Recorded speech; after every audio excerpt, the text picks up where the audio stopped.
this video, I want to talk about another strategy idea. And what this one is key balls. So I've set up a basic rack, and my opponent took stripes, and now I've missed it, or they've missed and they've given me a shot. So the idea with key balls is that I want to end, or basically I want to look for where my problem is. Right now my problem is the 8 ball. The 8 ball is pretty well protected by this 12 and the 9. So, but there is an easy way to get to this. If I shoot the 5 ball last, I'm going to end up right down in this corner, and that 8 has a nice clear pocket into this corner, and I don't have to move anything. If I were to try to break this out early on, who knows what I'm going to get after that. So, with this rack, what I may do is very well take the 6 ball, get it out of the way, work my way down to the other end of the table, finish everything, hit that 5, and then I'm on the 8.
So the key to this rack was at the end where that 5 gets me on the 8 real easy. I didn't have to break that 8 out. I didn't have to go crazy or do something risky.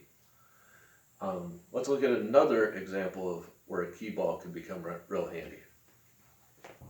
Okay, here's another example of how to use key balls. Now, in this rack, my opponent has taken stripes and left me with this. Now, I do have, most of the balls are kind of open, but my problem is this 3 ball is tied up with the 13 ball. So what I'm looking for is a good opportunity to get that ball out. Now there's kind of a second concept in this particular rack. I could be trying to use the 5 ball, but these balls are kind of make it hard if I'm coming off the rail to ensure myself of a good breakout. I could maybe use the 6 ball, but it's kind of a long ways away. It's not positioned real well. So I can actually use the 4 ball, hit the 4 in the side, and then I'm leaving myself on this side of the 1 so I can hit the 1 and break and carry them into that 13 and 3.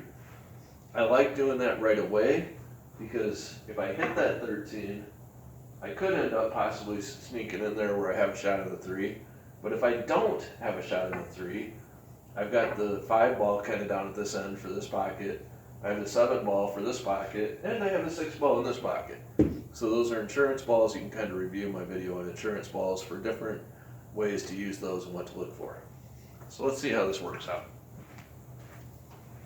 So my first shot, I'm going to use that 4 to get myself in the right vicinity to break this 3 out. So 4 is a key ball to get me set up for a breakout.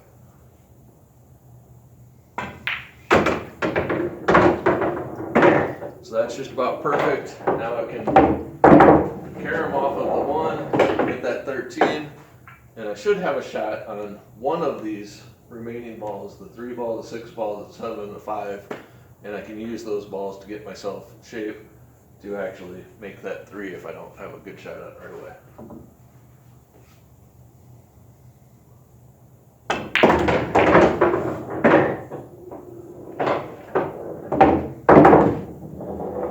there's the idea of a key ball. And what I actually do have is I do have a cut on the 6, so I'm alright. A lot of times you obviously would want maybe a slightly better shot, but this worked out nicely. So the concept of key balls can be used to position yourself for a ball like the 8 ball, or to do a breakout, or it can be used to position yourself to play a good safety. If you don't have a good shot, sometimes you got to look for a safe. If you don't have a good safe, maybe you can make a ball and then play safe. Please review my other videos on strategy. When you're dealing with strategy, keep in mind that you kind of got to balance the pros and cons of each concept. Sometimes you're more worried about the insurance ball, sometimes you're more worried about the key ball. You just kind of got to balance what you're trying to do and what that rack presents to give you the best chance of winning the game.